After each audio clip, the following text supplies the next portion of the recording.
पवित्र ओडिशा दिवस अवसर रे ओडिशा तथा विश्वर कोण अनुकोण रे रहुतबा समस्त ओडिया भाई भणी माननकु मु शुभेच्छा और अभिनंदन जनाऊछि। स्वतंत्र ओडिशा प्रदेश गठन करिया पई अवदान रखिथिबा समस्त बरपुत्र माननकु मु प्रणाम जनाऊछि।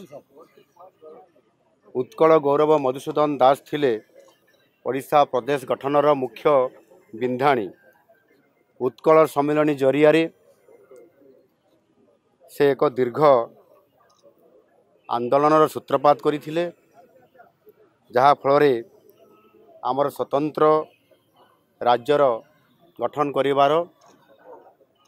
सफल हमको मिलिथिला। एही अवसर में मधुबाबूंकर प्रति मोर श्रद्धा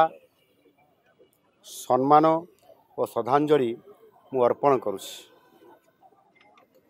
आज यही पवित्र ओडिशा दिवस अवसर रे मधुबाबूंकर ग्राम सत्यभामापुर ठारे आज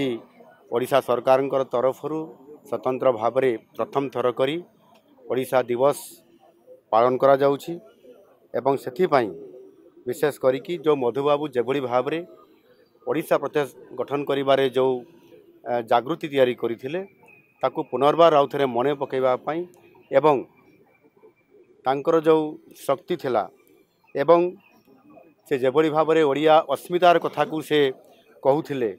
ओडिशार स्वाभिमान कथा को कहूथिले एवं समस्त जो विच्छिन्नांचल होइतिबा ओडिया भाषाभाषी लोकन को एकाठी करिकरी जो स्वतंत्र ओडिशा प्रदेश गठनर कथा चिंता करथिले ताकू मने पकई ओडिया अस्मिता ओडिया स्वाभिमान को पुनर्जीवित करिबा पई सत्यभामापुर ठारे तांकरी जन्म माटी रे आज मध्य सरकारी स्तर रे ये कार्यक्रम को करा जाउछि। एवं निश्चित भाव में सेथिपाई मध्य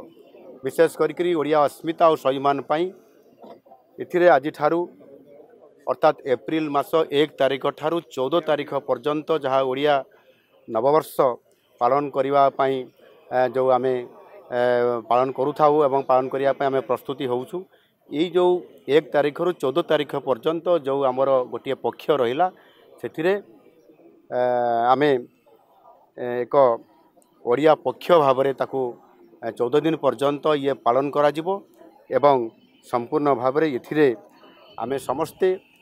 जो ओडिशार अवस्थित थिबा समस्त ओडियावासी एक हेकी ओडिशार अस्मिता को और स्वाभिमान को लेकर आगामी दिन में ओडिशा को भारत वर्ष रे एक श्रेष्ठ राज्य रे परिणत करिबा पई समृद्ध ओडिशा रे परिणत करिबा पई आमर जो संकल्प अछि ताकू आधार करिकरी निश्चित भाव में ओडिशा सरकार आज संकल्पबद्ध होई संकल्प नहीं काम करबा आरंभ करिसेंती।